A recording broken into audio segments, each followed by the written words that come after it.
insane rating. Because you know why? It's Sunday in early April. Yeah. There's nothing on. What else do you want to watch? Yeah. YouTube, hello. That's brilliant. Hey, YouTube. Good to see you.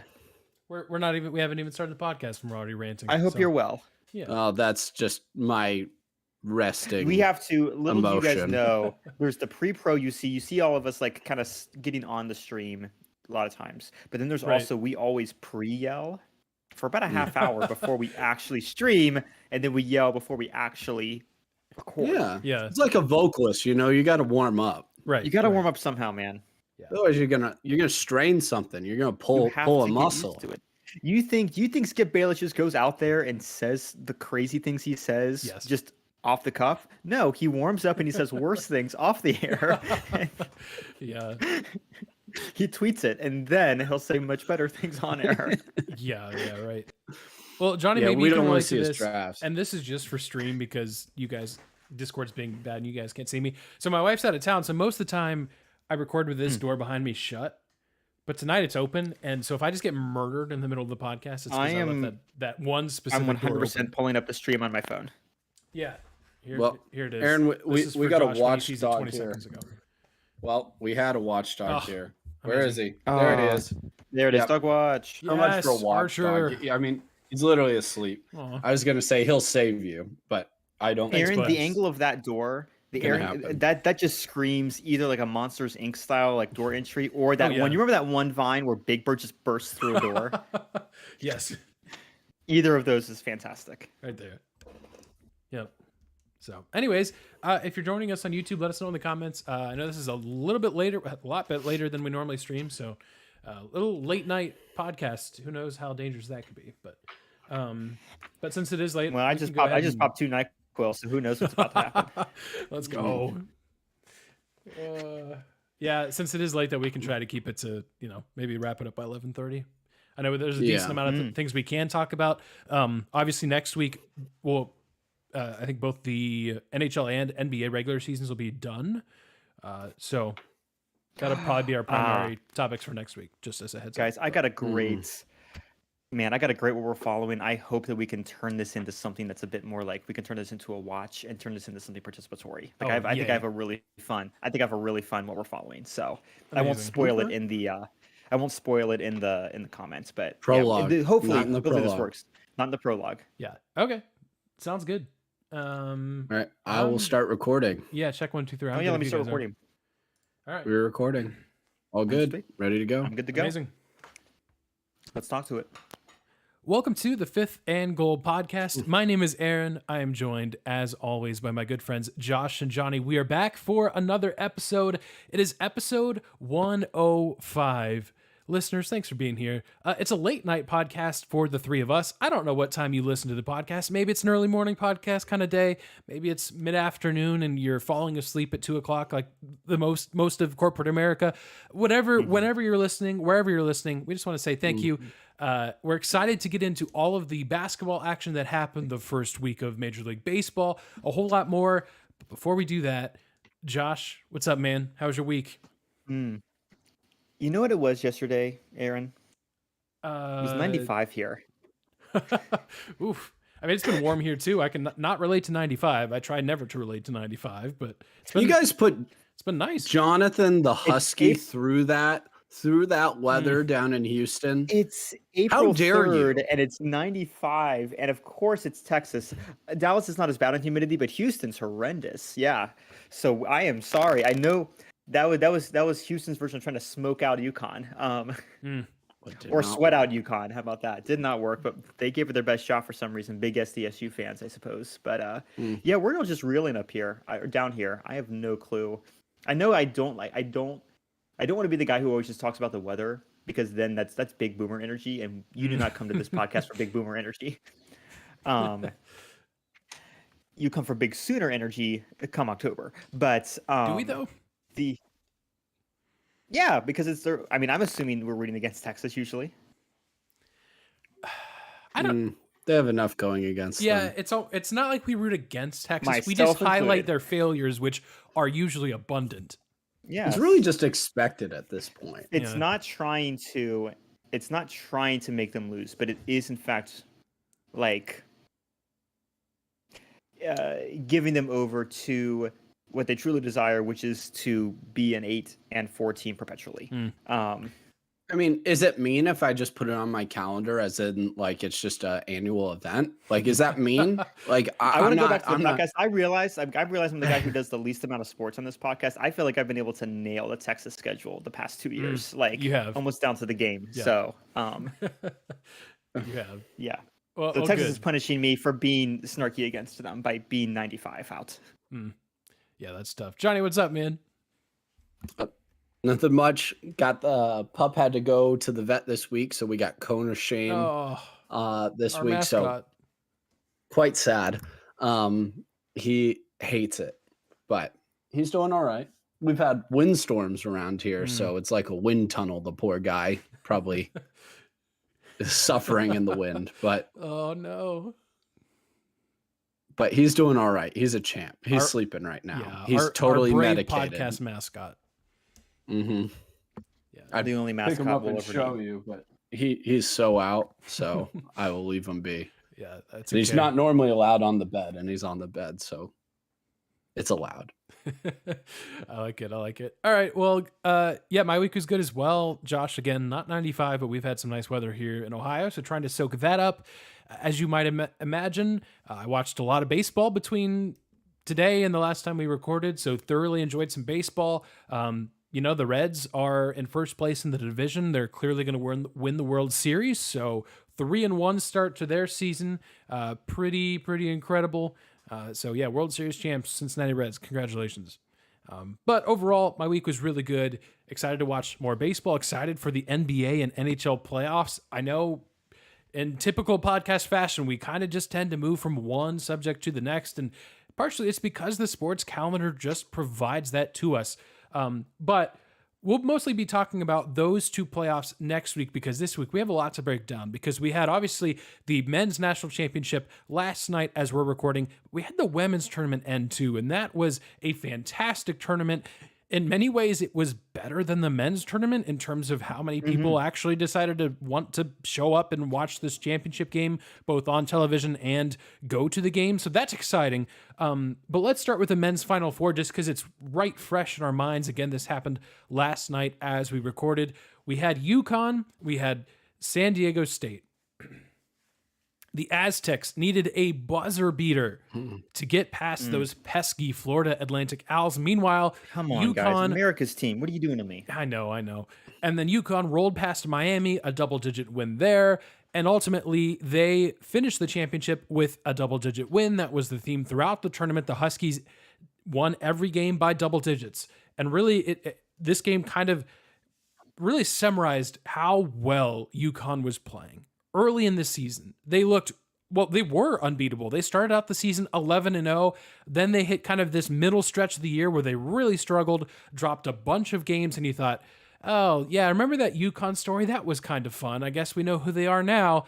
And then all of a sudden, late February, really just the whole month of February into March, really got things going, and they never looked back, and it's national championship number 5 for the UConn Huskies. The game was okay. It could have been better. It could have been worse, but I'm curious your guys' thoughts on what we saw in the Final Four of the championship as we wrap up March Madness. It seemed like it went by really fast. So fast. I will say, given the absolute and utter glorious chaos that marked the beginning of this tournament, it was always, unless Princeton made it, I feel like it was always going to be a slight letdown from the absolute and utter dumpster fire that was the first, honestly, 2 weeks. Right. And, in the best way possible. I don't think it was necessarily the fault of either, UConn or San Diego State. They both earned their spots there, clearly. But I think just given the fact that, and we'll talk about it in a second, given the fact that the women's game seemed a lot more entertaining, there seemed to be a little bit more pageantry behind it. And just given the chaos of the men's tournament, I feel like it was like, oh, this is a fine game. It's all right. No one was tweeting out super big memes about it. No one was I didn't hear anything about it topped out. I think the biggest thing from that night, honestly, was I've lost everything, and my memory and my thoughts. I have never been.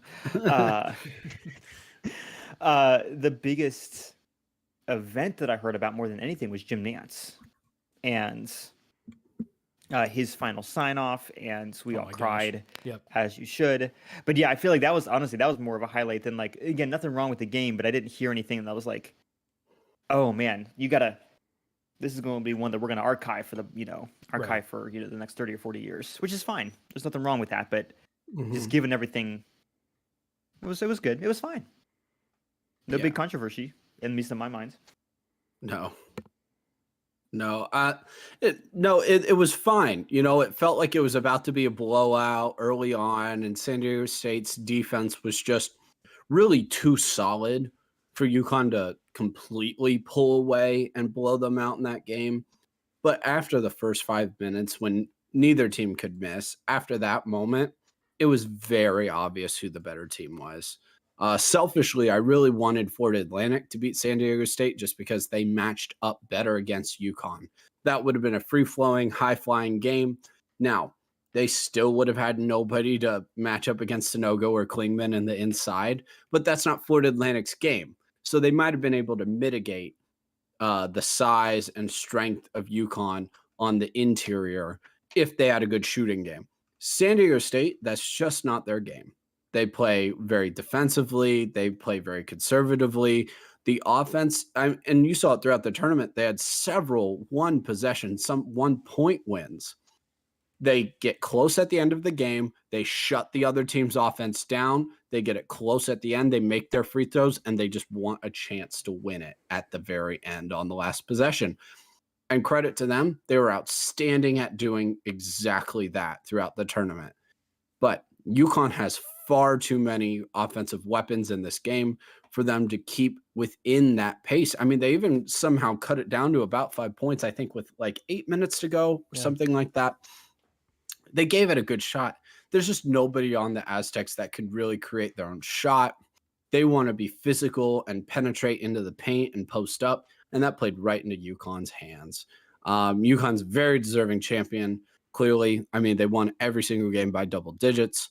Fantastic team. I think Klingman, even though he's a freshman, could easily be on an NBA roster. I truly think if he entered the draft, he would be drafted this year.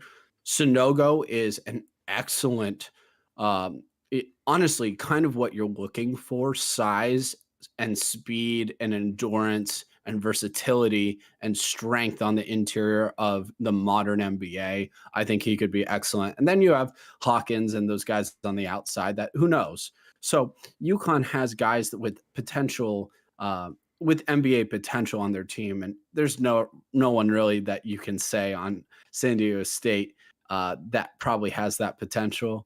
Excellent team. You'll love watching them play. They play together, but the sum is certainly greater than the parts when it comes to San Diego State. And I just thought that was very evident.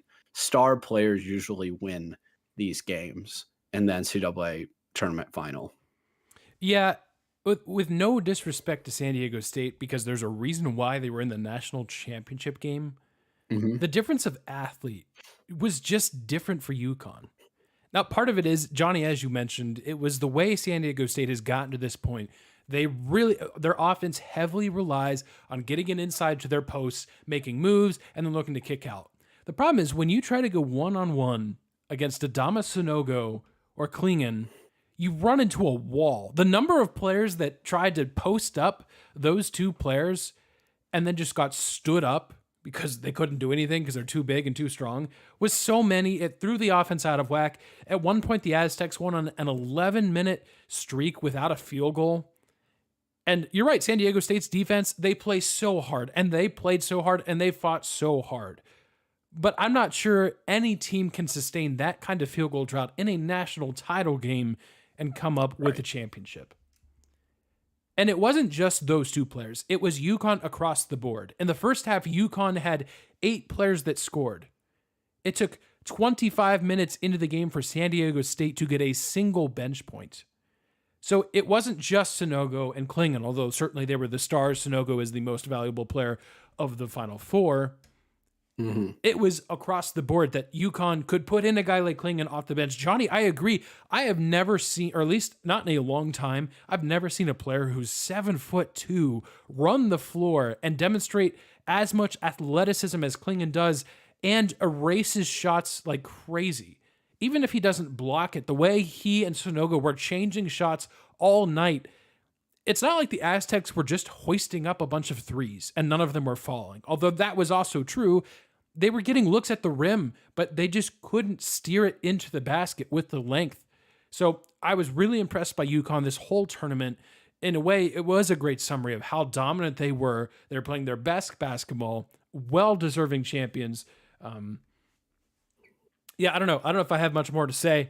Other than I will say this, the transfer portal, you can turn things around quickly. I know UConn, like at this point, they've won 5 national championships. You are a blue blood.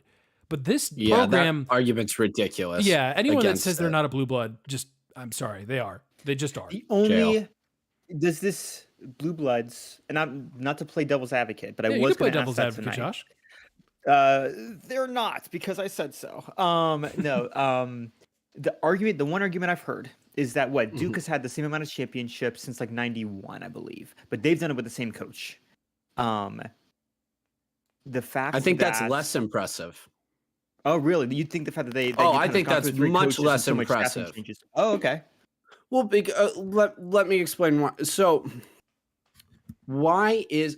let's do an equivalent of something people are almost more familiar with. Why do we equate Ohio State, USC, Alabama, these programs as blue bloods, if you will, as your perennial powers in college football? Multiple titles across multiple decades with multiple coaches. There's not one way to win. It makes it feel like it's almost more about the program than the coach. When it's one coach this whole time, Duke was nothing before Coach K. Duke is Coach K. Now, there's potential for that to change. And you could argue at that point that Coach K was just the foundation for the program. That could definitely end up happening. But as of right now, at this moment, Coach K was Duke. And I'm not saying that's not impressive, but that has a lot less to do with the program than it does with the coach. At this point with UConn, it's 5 titles in the last 25 years. The last 3 are all by different coaches. Yeah. You know, you have Jim Calhoun, Kevin Ali, and now, it is late, obviously, on this podcast. Hurley. And now we have Hurley winning it.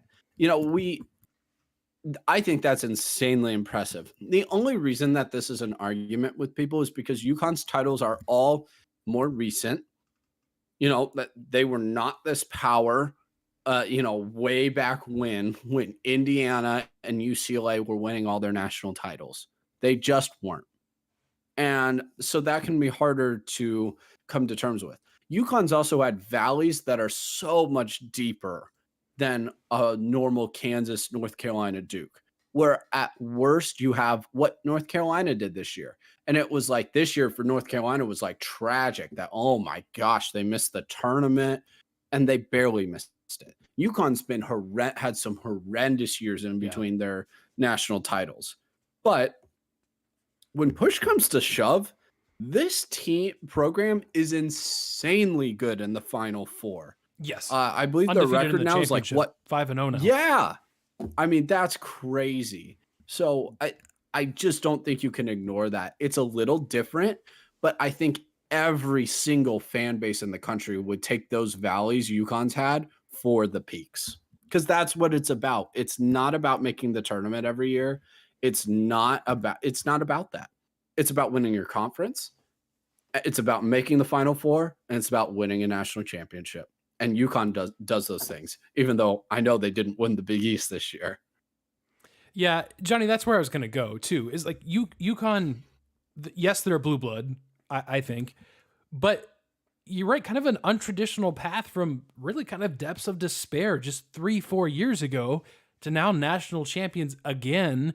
And the transfer portal is just a different era where I think And it's not like they had so many transfers on this team. They had some, certainly. But it just goes to show you that you can take a bad situation and turn it around probably faster than ever before.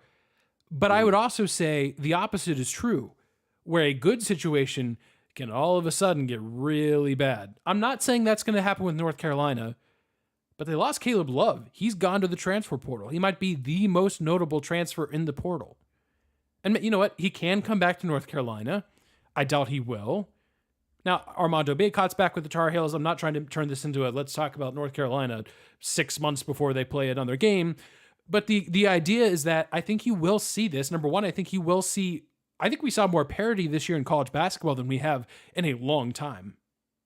Now, one man's parity is another man's mediocrity. Maybe you look at it and say, there just weren't any good teams this year. And you know what? Maybe that's a good argument. Maybe it's not. I don't know. But it's interesting as we get deeper and deeper into this NIL transfer portal era, what will the results look like in the tournament? And for the most part, we saw overall a pretty balanced tournament where you had 15 seeds in the Sweet 16 and you had a 9 seed in the Final Four. Part of that is seeding, but part of it is you have a lot of talent that's spread out around the country, and that can all change really quickly. So this could be a whole new thing next year. Who knows with UConn, what players will head to the draft, what that looks like. But overall, it was an awesome basketball season, and congrats to the UConn Huskies. But it just, it wasn't just UConn. Obviously, we crowned a champion on the women's side as well. Mm-hmm. Guys, it was the LSU Tigers taking down the Iowa Hawkeyes. You thought Iowa had a really good chance because they did what was previously thought to be unthinkable. They knocked out undefeated South Carolina. Caitlin Clark dropped another 40-point game in the semifinals. But LSU, the Tigers, claimed the championship on the women's side. Guys, I'm curious your thoughts on what we had on the women's side with the Tigers. Man, what a fun, high scoring, dramatic game. Jonny can talk about the refs and all of the frustration with that. And that's, those are some legit calls. Oh my gosh, please get off the court. That frustration's there. Jonny can yell for you. I'm not your yeller. My goodness, what a fun game. And I know we've talked about this on the podcast. You guys have directly experienced women's postseason play, and it is fantastic. It is well done. And it's been so cool to see that there started to be some recognition for what a lot of people, especially hardcore sports guys, have been saying for a long time, is that this sport is here to stay. It is here to, actually, there's some staying power. There's actually stars you want to follow. I think both these women, Caitlin Clark and I keep forgetting her name. I am so Angel sorry. Reese. Yep. Angel Reese. Thank you. Both Angel and Caitlin, I believe, are going to stay for another year, right? They have to. Neither of them. Yeah, I was going to say they're not eligible yet. So you're going to see this rivalry hopefully continue. Mm-hmm.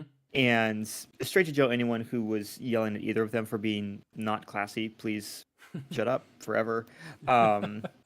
You're not the one on the court. It doesn't matter. If they're not offended by it, you can't be. Caitlin did not care. Caitlin has never cared. Today. She didn't. Yeah. She said as much. Look at the video. She didn't even look at Angel. It wasn't even a. It's just what you do. It wasn't a thing. It was not a thing. I assure you, Caitlin didn't give it a second thought. Not in the least. It was a cold photo. My goodness, what a cold photo. Yeah. Do I want to see humility? Sure, but it's also sports. Shut up, please. It's fine. But that, there's and I was talking to Jonny and Aaron pre-show. This is, in a way, I think good for the sport. All press is good press. You can make anything work in your favor if you know how to market it, and I think they have. I think both of them have really used this to their favor. I think the media coverage is good. There's stars. There are people who are interested in these women, and they're going to be interested in where they go after, because these are both women who, as long as everything goes correctly, they're going to improve and they're going to go into the WNBA. And can you imagine Caitlin Clark improving? Holy crap! Right? What a concept! Gosh. Yeah, I mean, she's guys, insane. and one addition there, like Paige Becker's on UConn, Yeah. who is supposed to be the best player, Yeah. like torn ACL. She's coming back next year. Like Ohio State took them out in the Sweet 16 this year, but Mhm. you're adding top 2-3 player in the country to a Sweet 16 team. You have to imagine UConn's going to be back in the fold next year, Massive making a battle, run on massive the battle. women as well. So I mean, really, you could have a 3-headed monster there when it comes to people signing up to truly. watch. Yeah. And so I believe, and Johnny, you probably have the numbers faster than I have the numbers, but this, and again, we talked about it. They did a great job putting the game on a Sunday afternoon. Yeah. Who would have yeah. thought? Who would have thought? Who would have thought that actually did a really good job? I'm trying to figure out. Oh yeah. It shattered the record. It was literally over. Yeah. I think it doubled the previous record for a women's college basketball game. Wow. Oh ratings. yeah. Putting it on ABC, of course, helps. But again, people checked in. 9.9 million viewers. That's more than last year's Orange Bowl, Sugar Bowl, the 2021 NBA Finals, any Stanley Cup final since 1973. Wow. And every recent All-Star game in whatever sport you want to think about. And that was the Insane. average. It That was peaked the at average. over 12. Yeah. Oh, so I mean, it was a great game. I'll yell about some things, but I don't want to get lost on the like. I was super pumped for the game. Literally, even watching the pre-games, and I've watched several, not all of the tournament, not as much as the guys, but I've watched several of these games. Obviously, a Buckeye fan, so I watched them knock out UConn and then play Virginia Tech, who ended up going to the Final Four. But I watched a few other games as well. It was a great tournament. I don't think I've seen a sport improve in quality on the court as quickly as I've seen women's college basketball. And that's been so cool to see over the last 10 years. And I expect it to continue. And parity is growing in the men's and women's side. And that's great for everyone. It really is. Everyone's like, oh man, nobody's going to watch San Diego State and Florida Atlantic. Actually, the numbers were still pretty good. And they're still pretty comparable. So people want good, interesting games. And that can happen from a wide variety of places. Obviously, people checked in, though, to see Caitlin Clark in this game. I was incredibly frustrated, as was really the general public, at how the refs inserted themselves into this game. It was so frustrating. This game was a flying start. It was so fun. I believe LSU was up like 26-22. The refs at that point had really stayed out of the game in the first quarter. And it was just up and down, high flying, big shots all over the place. Great game. And then it was like the refs felt like they weren't getting enough shine and inserted themselves into this game and started calling every little ticky-tack foul. Everything. Anytime somebody was breathed on was a call.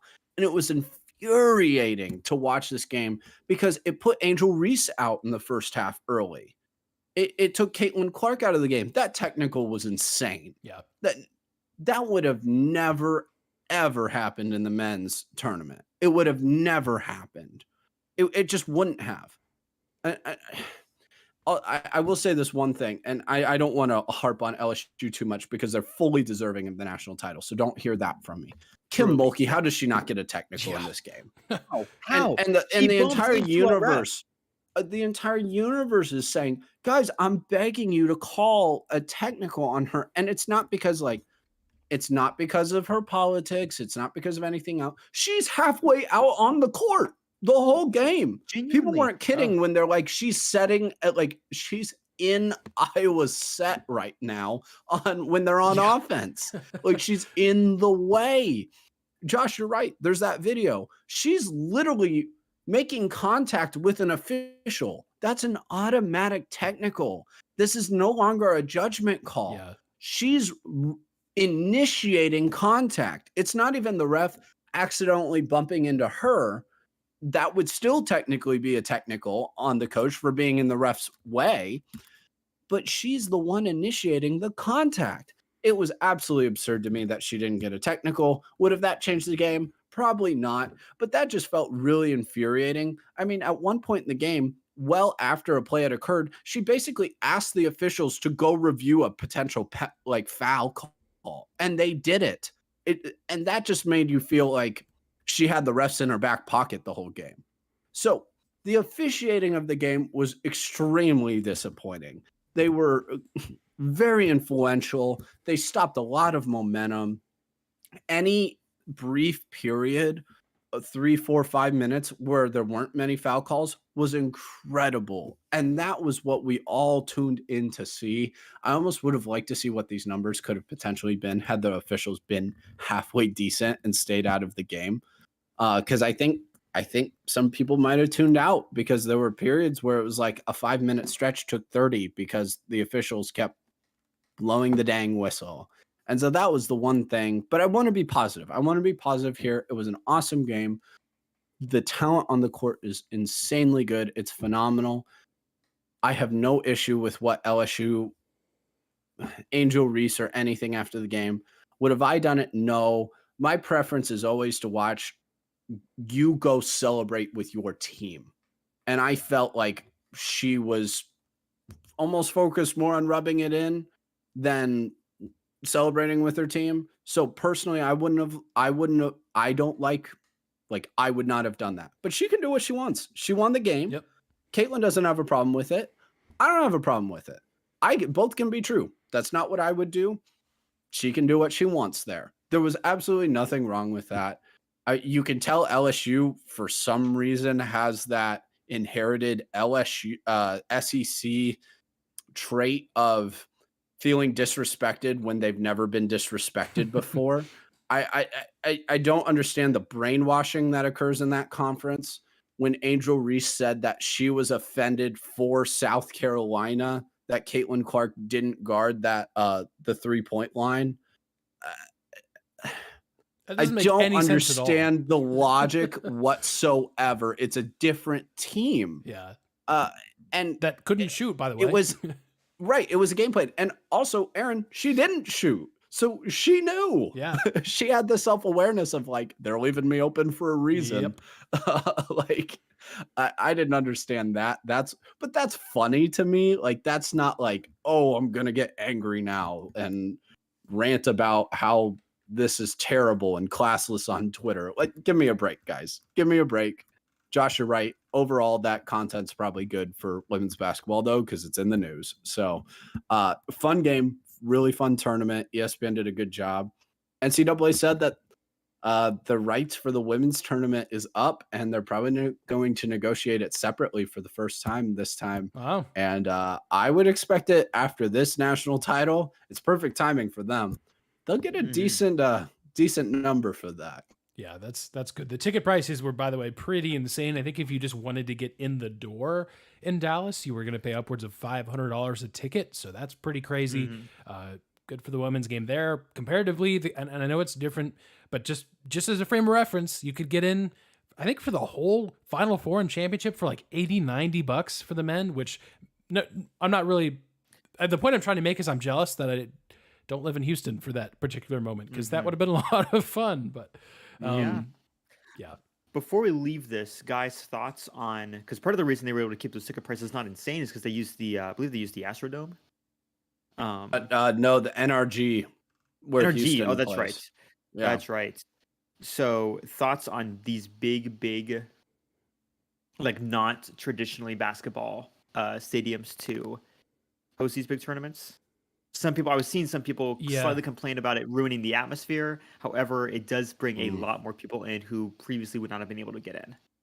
Yeah, it's interesting because, well, especially in the case of this Final Four, you saw kind of the blimp view, and like where the Houston Rockets play is literally next door, which is just kind of funny. I'm not saying that they should have played the game there, but you're right. The environment can be weird. I've heard stories. I didn't necessarily hear it in this Final Four, but you hear stories of like teams just any team that's there not being able to shoot because the depth perception is so weird, and being in a football stadium with like 80,000 fans on top of you. So like, I guess I don't necessarily love it, but at the same time, I'm not sure I can sit here and offer you a better solution. Like, other than, yeah, I really can't. I don't know. Maybe you guys have thoughts. I don't. I'm okay with it. I'm really okay with it only for the Final Four. I don't like it as a general rule. I don't like playing in cavernous arenas Mm-hmm. and stadiums. I thought NRG did a really good job though. Yeah. And I think there's certainly some football stadiums that are far better at it than others. And part of that's just the build. So if you were to play it, I know it's not a dome, but if you played it at the Big House, it would be horrendous because it's a wide brimmed, spread out stadium. It would be awful. But if it's more of one of these stacked stadiums like NRG is, where it's more elevated than it's going out, I think it can actually be just fine. And I thought they just did a pretty good job with how they spaced it out. Um, I thought it was fine. I thought it was fine. Didn't seem to affect the players at all. In any of the 3 games, they looked like they were shooting par for the course. Actually, I think the 3-point percentage was better in the Final Four than it was the rest of the tournament. Yeah. Yeah. I think it's okay. I understand, Josh. I understand the criticism that would be there. Totally get that. Yeah, I don't know if I have a better option because you're at the end of the day, you do want to try to get 80,000 people there. I mean, that's kind of the part of the point, even though it's unusual. Yeah, we're never getting to the Final Four if it's in the Houston Rockets arena. That's what I'll just say about that. Yeah, like, sure. In like, comparison, what are the ticket prices? Like, if 20,000 people can get like, in. Yeah.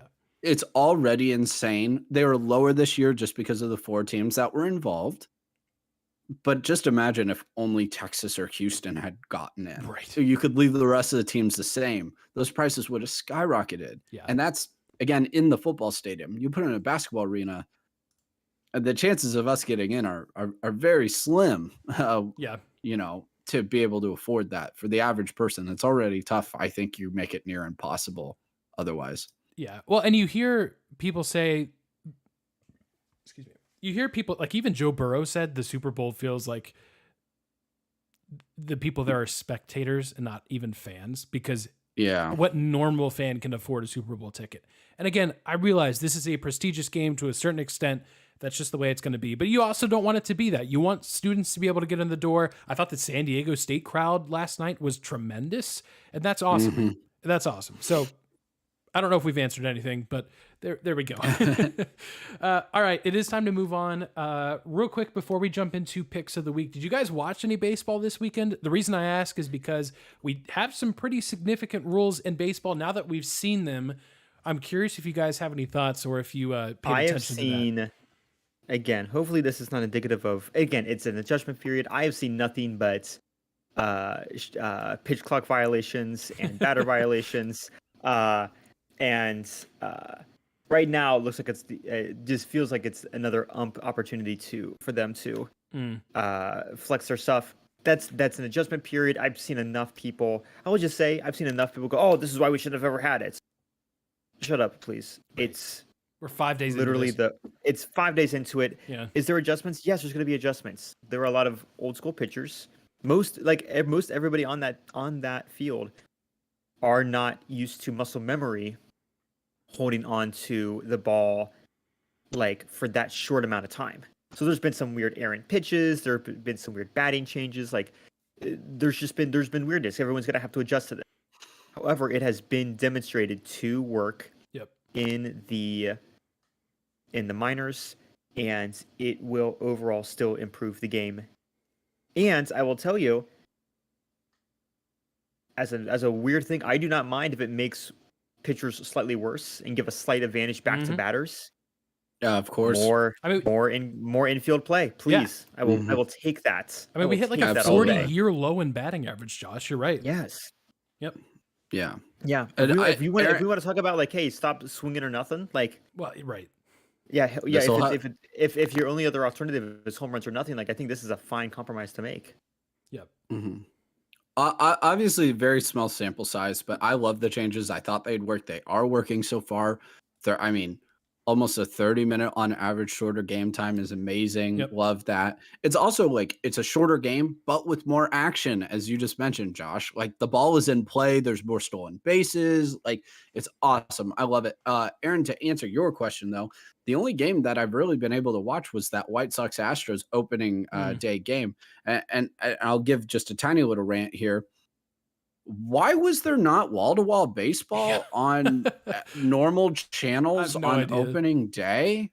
Honestly, it should have been all of the whole weekend outside of, the basketball. There should have been baseball on every other channel. I don't understand why baseball makes it so incredibly difficult to watch its own product. Yep. It's like, man, I don't understand why our viewers are going down. Well, maybe because you make it impossible for us to watch. Unless you have cable, you can't watch these games. Younger generation increasingly doesn't have cable anymore. We're streaming. Make it available for us to watch it and not behind giant paywalls. So I haven't even been able to watch my own team yet, Aaron, because they haven't been on.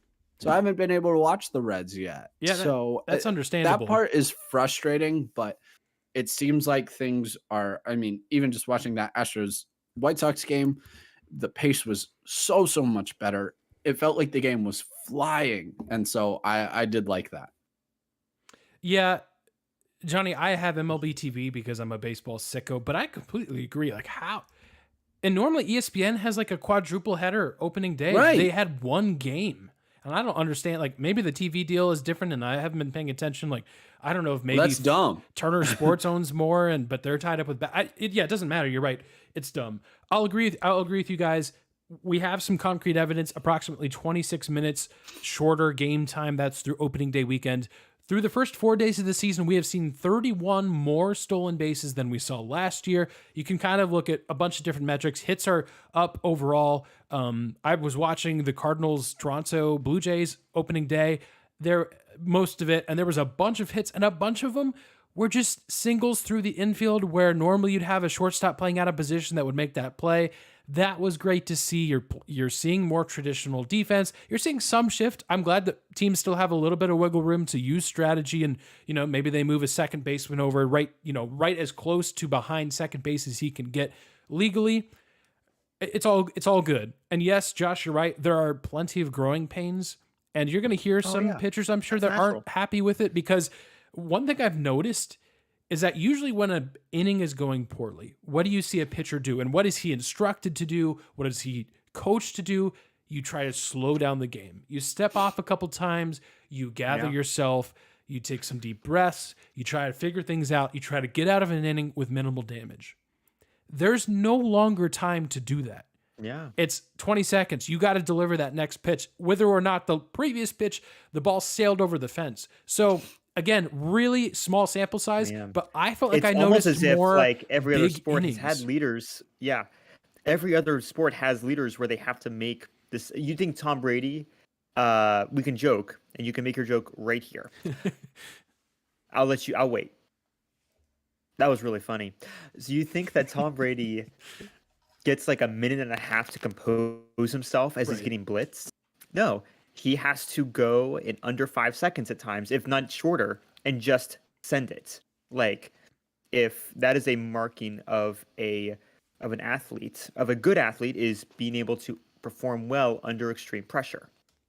And so this is it might make a new generation of like workflow for pitchers. But that is, again, I'm not anti-pitcher here, but I want to see ball get hit. I want to see dingers. Yeah. Okay.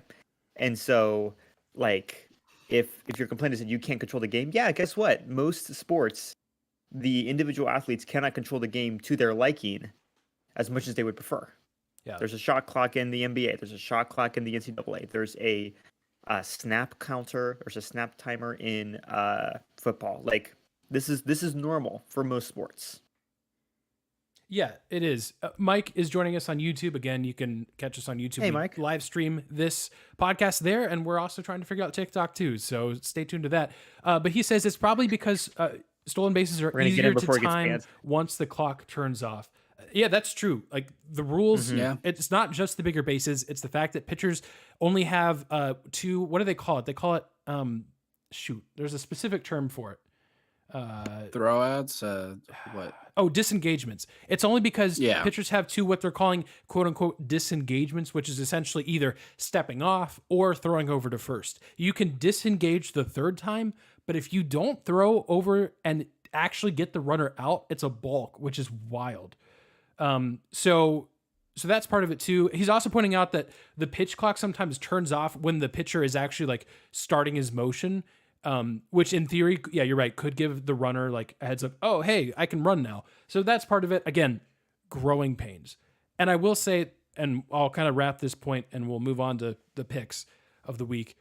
But I've noticed, again, very early sample size or very small sample size, very early. I've noticed more big innings because pitchers can't take that time and step off and delay and try to recompose themselves. They have to go. The Rangers had a 9-run inning on opening day. And yes, I know this happens from time to time, but I'm noticing more and more of those kind of innings, which is interesting. Obviously, that's going to drive offense up, but I mean, that gives you a lot of action. It's what you everyone always wants. have runners on base. Yeah.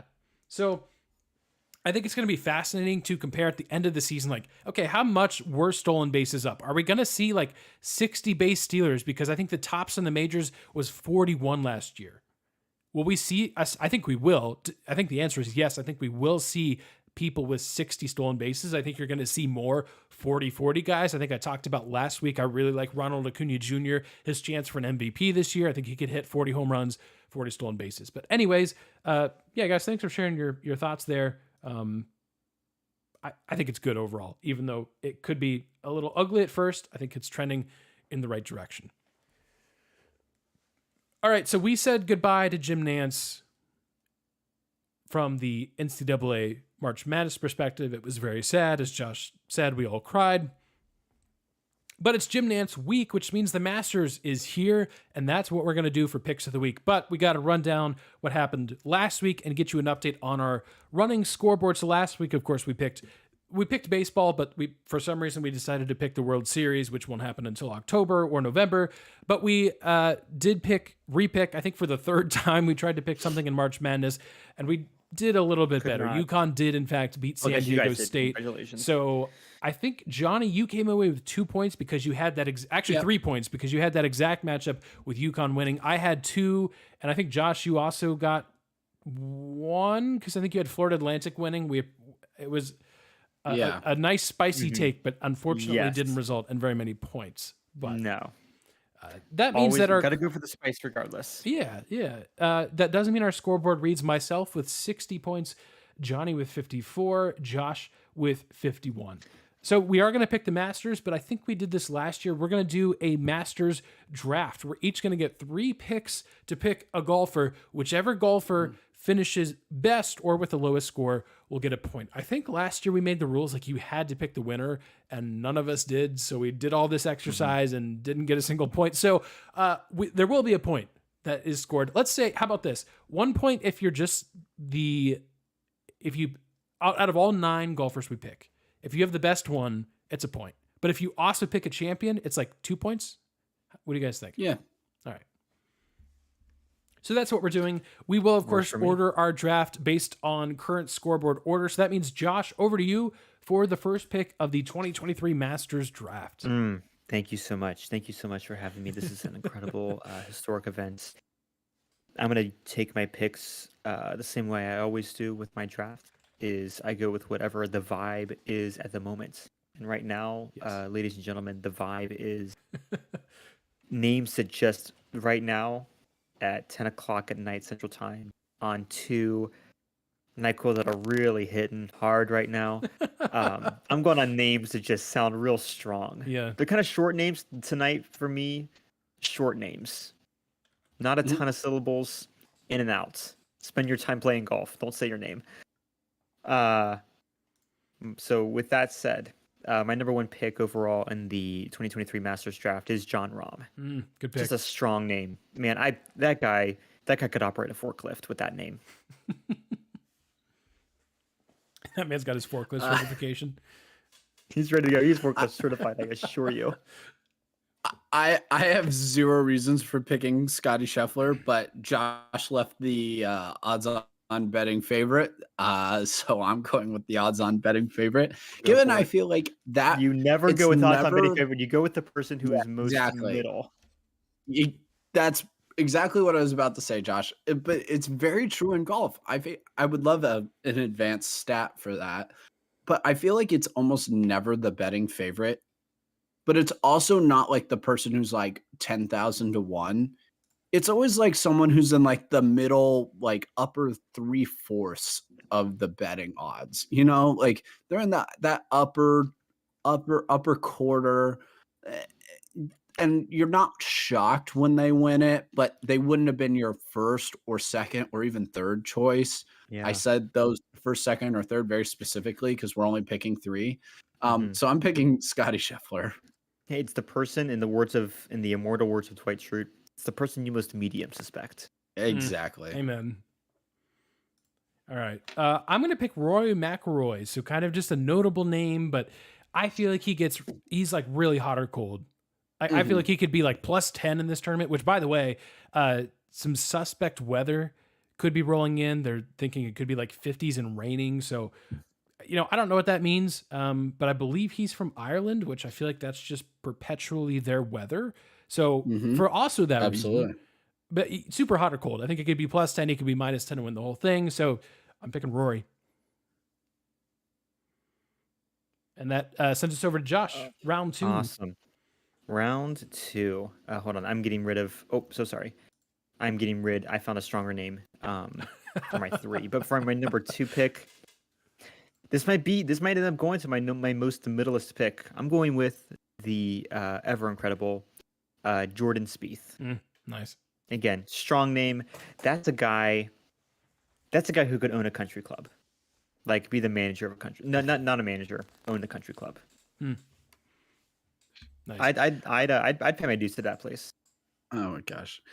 My second pick is Colin Morikawa. So he's been one of the more consistent really players in the field for a while now. He's won the PGA Championship, the US and not the US, not even the British, just the Open Championship.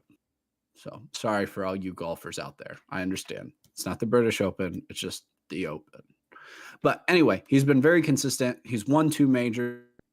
It's been a couple years. Might be time. Let's see. Take a swing at it. I like it. Colin Morikawa. So I'm going to go with Will Zalatoris. So this is a younger golfer, but I think he's about ready to burst on the scene in a major way. If he hasn't already, obviously, clearly, we don't follow golf super closely. But for those of us that don't, maybe you don't know who Will Zalatoris is, but it wasn't that long ago that he was one of the amateurs playing in this tournament, and now he's potentially one of the favorites to win it. That's a bit of a dark horse winner probably, but I'm rolling with Will. I think he could have a really good tournament. We'll see what happens. And for my final pick in the draft, just a strong name, a guy who can get it done, a guy who works construction but can also read your kids a bedtime story. I'm talking, of course, everyone knows him, everyone loves him. Jason Day. Yes, that Jason Day. I know. Amazing. Josh, the confidence that you have is astounding. Thank you. That's what NyQuil will do to you. Just so much confidence. My final pick is Xander Schauffele. And I'm picking him, even though he's plus 2,000. I'm still picking him because I've always loved his name. I think his name is just very cool. So fair. That's it. That's the only reason, Xander. So go out and win that. I mean, that name just belongs on a country club. So I feel like he's going to win. Feel good about that. Feel good. Yeah. So that leaves me with the 9th and final pick. I'm going to pick Justin Thomas. I feel like you guys kind of left him for me. He's up there as far as the odds, but he's just up there as far as, quality golfer that can get it done at Augusta. We'll see if that's the case. So just as a quick recap, and again, we'll talk about it next week. Josh has Jon Rahm, Jordan Spieth, Jason Day, picking all J names. I don't know if that was intentional or not. Jonny has Scotty It now Scheffler, is. Colin Morikawa, and Xander Schauffele. And I've got Rory McIlroy, Will Zalatoris, and Justin Thomas. So there we go. Best of luck to you, gentlemen. And enjoy the rest of Jim Nantz week. Looking forward to it. We'll see what kind of weather we get. That could be also very, very fun. So, all right. So that's our picks of the week. We'll address the scoreboard next week. It is now time, of course, for what we're following. Jonny, you've got a bone to pick with the NCAA. That's a real shocker. Whoa, what's new? Yeah, You think I'm going to yell about a couple things. They're inconsistent. Weird. One of the beautiful things, and honestly, one of my favorite things, especially as college football starts wrapping up, is that afternoon Sunday CBS college basketball game. Even during the regular season, when it's cold and in the Midwest here in January and February, it's just a beautiful thing to have that 1-2 o'clock CBS college basketball game. It's usually Ohio State, Michigan State, Wisconsin in there, and usually playing the other, maybe Indiana as well. And it's just usually a really good game. And it's nice because when that game ends, it starts at 1, you're done at 3:30. You still have plenty of time to just kind of relax the rest of your day.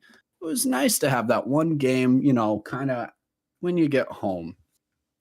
The women's tournament knows exactly what they're doing, putting that game just a little later, but still Sunday afternoon, got a wonderful rating. There was nothing else on, guys. Football's done. I know the XFL is going on, but college they weren't competing with the men at that point. Yeah, you got Major League Baseball and some other things, but there's such long seasons, the other sports going on, that it was the only thing really with any urgency on at the time, and it had a wonderful rate. I have a huge bone to pick with the NCAA, and this is not just a men's college basketball problem. This is a college football program too. I'm so sick and tired of these 9 o'clock starts on Monday night for the national championship game. It was a 9:20 start last night for the tip for the college basketball game. And I know I'm not alone in this. And it was in Texas, but that's just Central Time. That's 8:20. It'd be a little forgivable for me if it was a one-time thing and this game was out in LA or Seattle or Las Vegas. Then I'd be like, okay, I hate it, but it's just kind of like this year, right? That drove me absolutely nuts. And East Coasters get bear the brunt of this all the time. And listen, I love Pac-12 After Dark just as much as the next guy. But when it comes to the national championship game, I think it's it's ridiculous, guys. One, that's way too late. Two, it shouldn't even be on a Monday. Even Sunday's a tad rough just because you still have to go to work the next day. But at least you have the buildup of the whole day that you kind of have off. A Sunday afternoon is just beautiful. I know that's never going to happen when it comes to football. But with basketball, could we, I don't know, think about a 6, 7 o'clock Sunday game? It's a 2-hour basketball game. I'd be okay with it ending by 9 or 10. That would be great by me. Maybe I just sound like an old man talking about it like this, but man, those late night Monday games, I feel like more than me feeling like it's hard for me to get up for the game, I feel like it takes away from some of the potential buildup for the game that a Saturday or Sunday allows, or even a Friday. So it's been that's frustrating. Fix your title game, guys. Fix Please it. do. You'd probably get better ratings. But so especially much better because that wasn't the best game in the world last night, and it was that late, I bet you a ton of people who probably would have left it on a Saturday, Sunday, Friday, or just an earlier time, probably flipped it off and went to bed. So you probably are missing out on viewers by when you're placing it. And I don't understand it this time of year when you're not really competing with much. So that's that. And then I'll have another quick rant right here. I applauded MLS for their deal with Apple TV, and this MLS season pass has been great. Absolutely love it. I do have a big beef, and this is another television thing, so I apologize for everyone because you know what? Who cares about ratings? We talk about ratings too much as media members. If you like the sport, watch it. Why do I care if other people Yeah. are really watching it? Yep. Like, just watch what you like, man.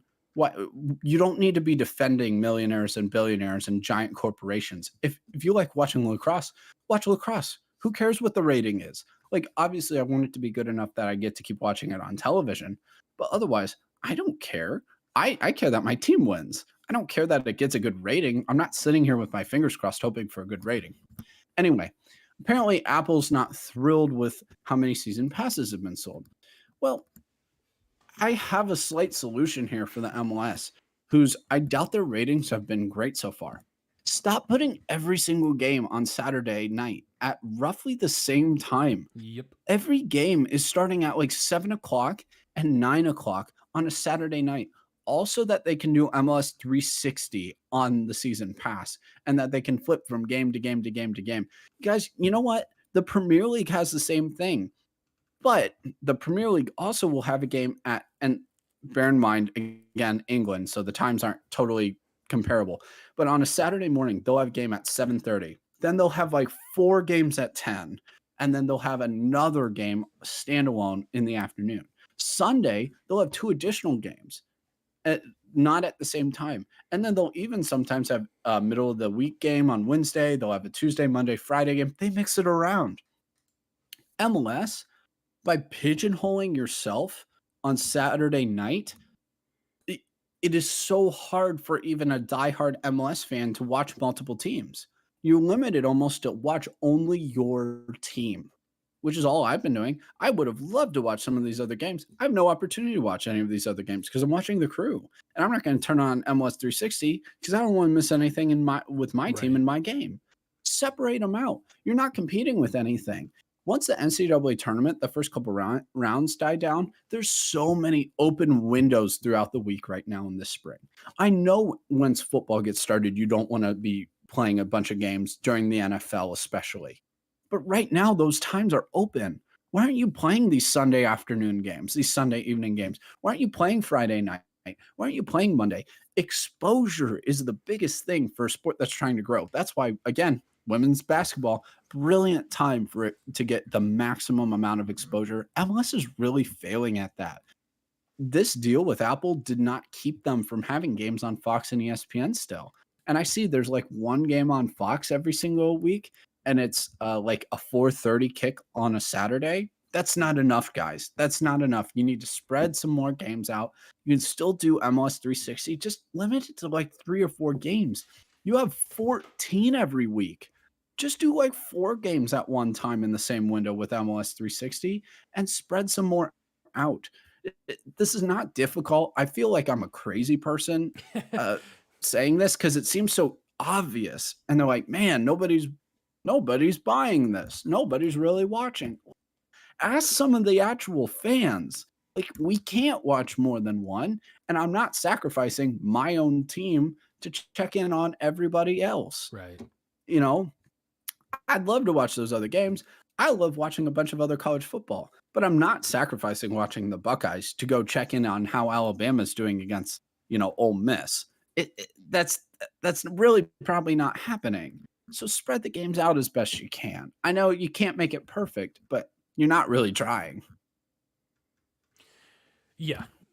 In the same vein, you talked about Major League Baseball and how difficult it is to watch their sport.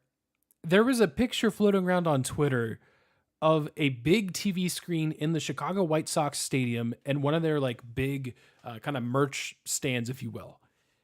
And guess what was on the TV? It was a blackout message because the people working in the shop or whatever you want to call it couldn't find a way to turn on the game in their own ballpark. I can't stress enough how stupid blackout rules are.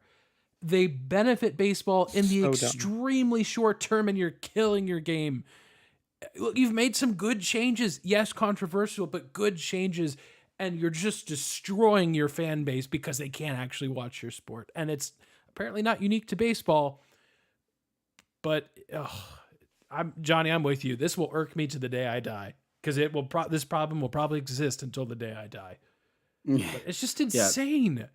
It's Television just schedules, insane. Aaron. That's my old man screaming at the cloud the last couple I'll weeks. scream. I'll sit right there in my lawn chair with you and There's scream. open weeknights that nothing's going on. Why is baseball not flooding Fox, FS1, ESPN, ESPN2? Why is MLS and MLB not flooding them with games? Yep. All you're competing with is potentially regular season hockey and NBA. You have to go toe to toe with them. You have to. If you can't stand up toe to toe with those other sports in their regular season, then just mail it in, man. Because it's insane. It's ridiculous. It's driving me crazy. Like, it's not hard. This is not hard. People love watching sports, and if you make it available to them, they will come. Yep. But it's not available. It's not available. And people don't want to have to hunt to the ends of the earth and pay $100 monthly subscription to watch their team play. Yeah, agreed. Well, speaking of sports that are happening and sports that you can actually watch, the NBA play-in tournament is kind of what I'm following. So, look, we're less than a week away from the NBA regular season being done. If you don't recall, the play-in tournament happens before the real kind of playoffs start. So seeds 7 through 10 in both the Eastern and Western Conference play this like little mini tournament. Essentially, it's double elimination for seeds 7 and 8, single elimination for seeds 9 and 10. And the East is already set. So the play-in tournament teams we know will be, I believe it's actually set. Let me look at this. 82. So maybe it's not set. We're pretty close though. But so the play-in tournament's not completely set in the East, but we at least know which teams are going to make it and which teams are not. In other words, the bottom 5 teams have already been eliminated. So the Toronto Raptors and Chicago Bulls, in some order, they will be 9 and 10. And then the Heat and the Hawks are in that zone. The Brooklyn Nets, even post Kevin Durant trade, are in the playoffs one way or the other. Whether they are in the play-in tournament or not is yet to be seen. Shout out to the Cleveland Cavaliers. They're up to 50 wins this season. They're in the postseason, locked into the regular playoffs. So they're in a 4 right now, and I think actually they may be locked into that 4 seed. So they may be locked into a first-round series with the New York Knicks, which is all kinds of fascinating because let's just say the Knicks don't like Donovan Mitchell that much, and I can't wait. That's going to be awesome. But the reason why I'm following this mostly is because of the teams in the West. LeBron is back from foot injury. Anthony Davis has actually been playing really well. He's healthy. It's a rare instance where both LeBron and Anthony Davis are healthy. And the players that they brought in are actually playing really good defense. They're playing well overall, but the defense has dramatically improved on this Lakers team. Because if you remember, during LeBron's game against Minnesota where he broke the scoring record, but it kind of got overshadowed because Minnesota dropped like 140 on him and won that game. Or was it Minnesota? Which team was I wrong about that? It was Minnesota, right? Am I crazy? Honestly, I can't even Is it bad that I don't know that? I remember they lost. No. It's a regular season. Oh, no, sorry. game. It wasn't Minnesota. It was Oklahoma City. There we go. All right, I remembered. Oklahoma City. Anyways, doesn't matter. You could do it. I don't know if that's better or worse. It's worse. Yeah, it's worse based on current standings, but only by a game. All that being said, the Lakers have been playing better. They're 7-3 in their last 10 games, and they're currently at a 7 seed with Golden State, the defending champions, at 6. The West has been an absolute crapshoot for this entire season. From the 5th seeded currently Los Angeles Clippers to the out of the playoffs right now 12 seed if the season ended today, Utah Jazz, there is a 4-game difference separating all of those teams. And guess what team would be out of the playoffs if the season ended today because they've lost 7 of their last 10 games? The Dallas Mavericks have just not been able to figure it out. They are now 5 games under 500. They're allowing 113.8 points per game. That's not the best, but it's not the worst. We told you. We really did. And I feel bad because, again, I'm not trying to pick on a Texas team, But it's feel been a bad bit at of a all. disaster here for Dallas. So they've got some work to Stop do to get Get some to the help. play-in tournament, and then they've got some work to do to even get into the regular postseason. And I do want that team there because I would love to see what Kyrie Irving and Luka are capable of in a playoff series. Maybe the playoffs, something will just click, and because it's within Kyrie. Like he has these moments of just sheer brilliance on the court, and paired with Luka, that could be a lot of fun. But all of the negative drawbacks that we were afraid of have played themselves out. So that's where we are. But again, the Lakers in the mix, the Pelicans are there, the Timberwolves are there, the Oklahoma City Thunder are there. The youngest team in the NBA is fighting for their postseason lives. The Denver Nuggets and Memphis Grizzlies. And how about the Sacramento Kings clinched the division? I know divisions don't mean as much in the NBA, but for the Kings, that means so much. The Sacramento Kings are locked into, I believe they are locked into the 3 seed in the West. So let's go Kings, light that beam. I hope they light it in the postseason too. Mike Brown, man. Oh my Mike gosh. Brown. What an Coach of the incredible year. run from that team. So I'm probably rooting for, outside of the Cavs, because I'm from Ohio, right? Outside of the Cleveland Cavaliers, I'm rooting for Sacramento. Like, how could you not? How could you not? The NBA literally hates them. But here they are. So suck it. And Mike NBA. Brown, former Cav. Yeah. He was the best asset LeBron had on those early Cavs teams. It's I probably mean, true. His teammates surely didn't help him. So also, again, Dallas, I don't feel bad. You traded for Kyrie. You That's your should have fault. known better. Every team that's like, I swear, it's like, maybe I shouldn't use this example. It's just like the whole like guy who clearly has a lot of problems, and a girl is like, but I can fix him. Like, no, you can't. He's broken. He does not play defense. He never will. And you brought him in, and he's a ball dominant player to pair with another ball dominant player who also doesn't play defense. And guess what? They play the same position, Who'd have thought? basically. So who would have thought that wouldn't work? It doesn't work. And he has just destroyed chemistry wherever he's gone. Yep. And not only that, when you made the trade, you gave away your 2 best defenders to get him. And this was already not a great defensive team. It was never going to go well. It was obvious from the start. I respect big swings, just not when they involve Kyrie Irving. So we will be covering that in a little bit more detail next week. We'll have the play-in tournament bracket in front of us. We'll have what the postseason would look like in front of us. So we'll talk about it more then, whether the Mavericks end up finding a way to make it here in the final couple games left of the regular season that they've got. All right, Josh, over to you. Guys, welcome to Chess Heads. This is a really chill Chess Heads, where we cover the latest and greatest in all the other sports that we didn't have time for.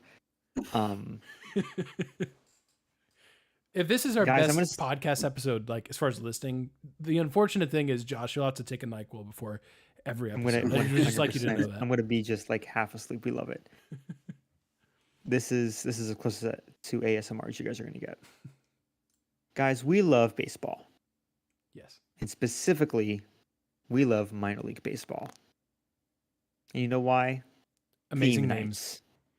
Amazing names and theme nights. I'm gonna run down the top 12 real quick.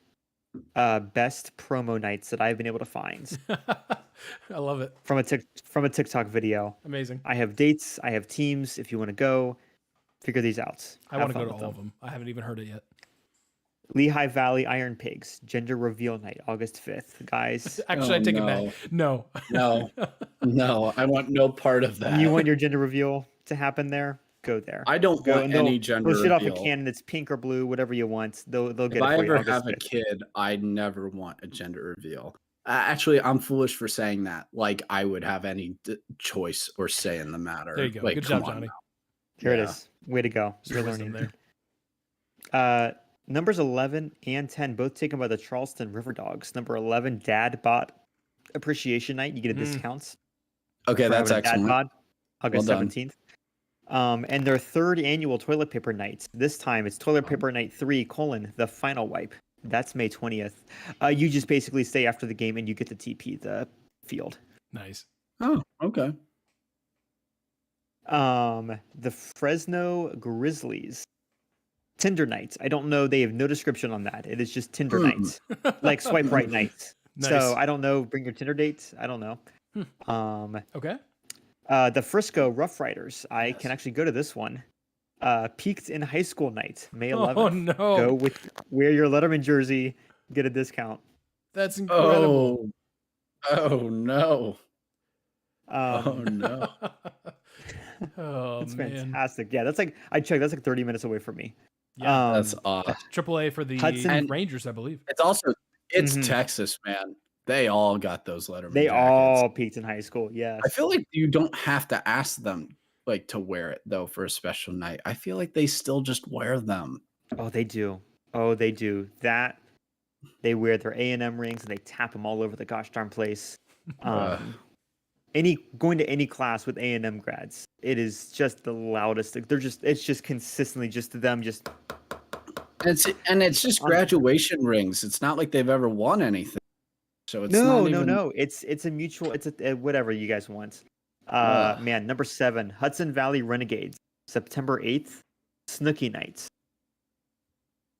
from Jersey Shore. You're right. Huh. Okay. Snooki's going to be there.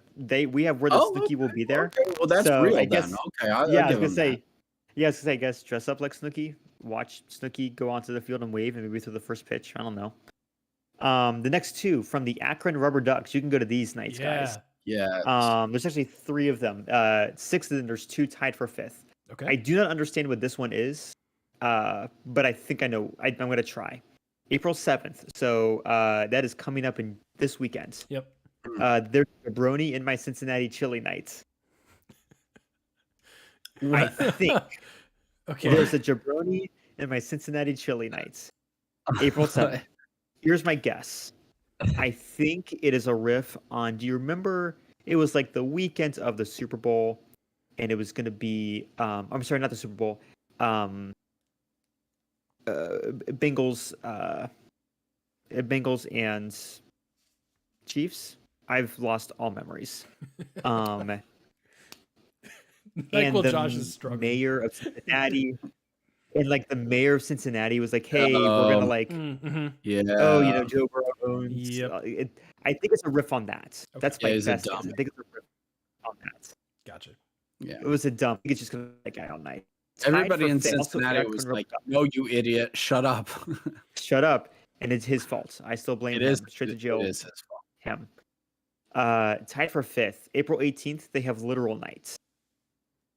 Description of this: we are literally having a promo night called Literal Nights. Literally, that's the promo. I don't know what it That's does. I don't know what it means. It's nothing, but it could be literally everything. I do not know. June 22nd, Cringe Nights. Oh, that's a good No. one.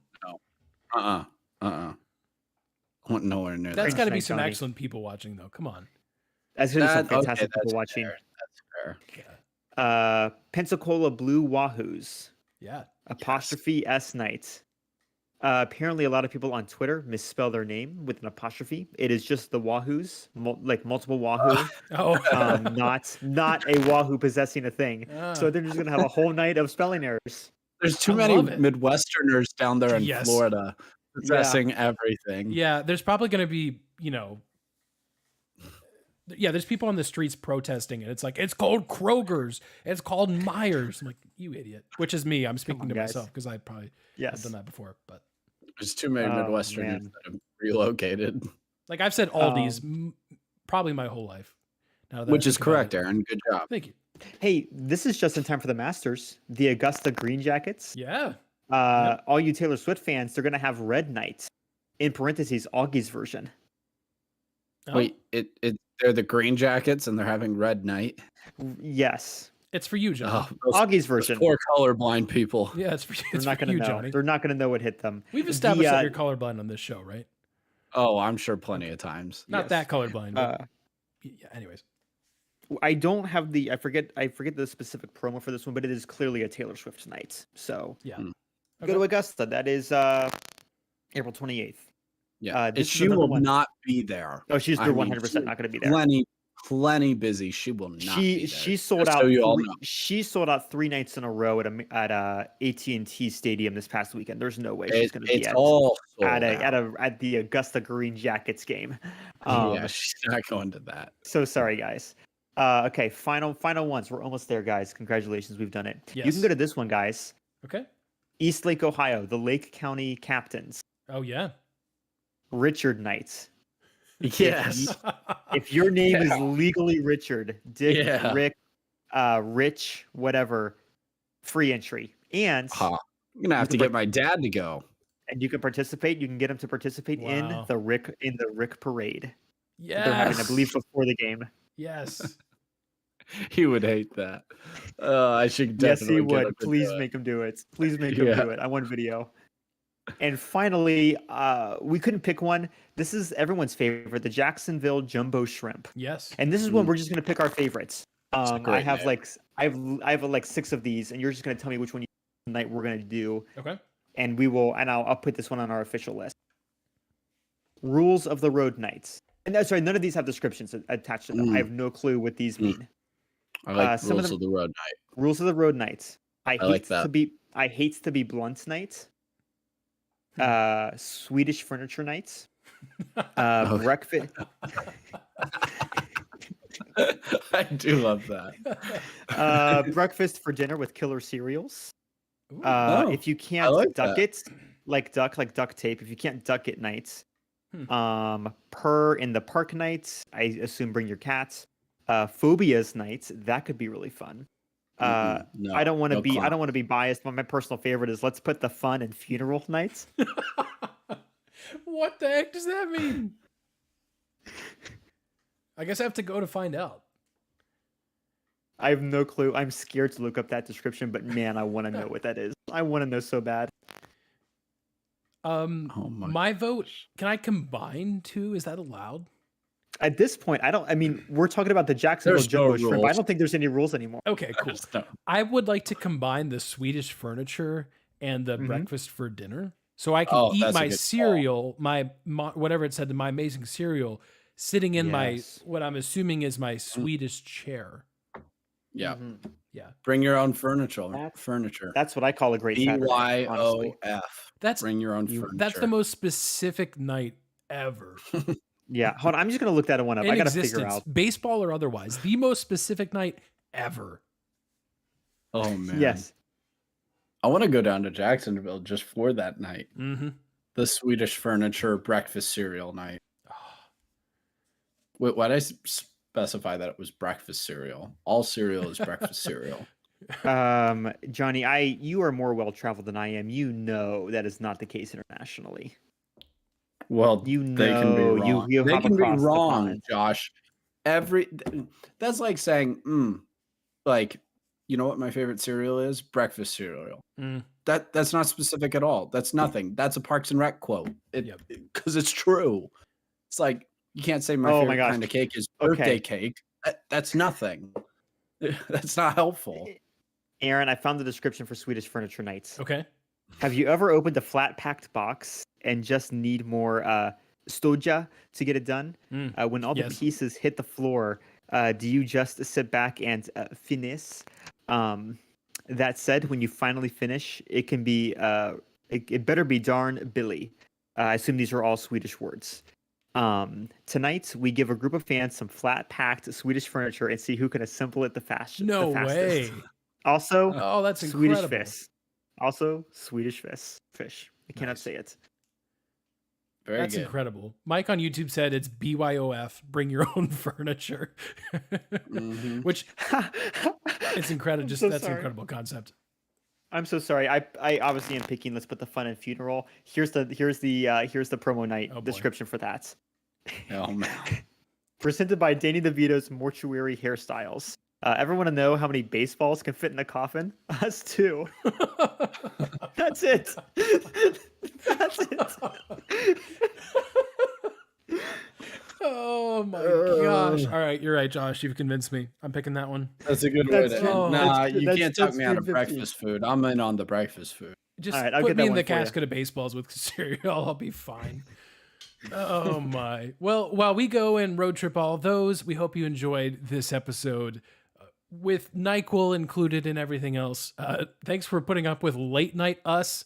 I don't know how often we'll do this. We try not to. We try to be relatively sane. That went out the window this week, but we hope you enjoyed it. As always, we thank you for your support and follow us on social media. We're posting things like NFL mock drafts, baseball videos. We're going to post the worst 10 college basketball uniforms to ever exist in the last 15 years. So go follow us over there, and we'll talk to you guys next week. Have a good one.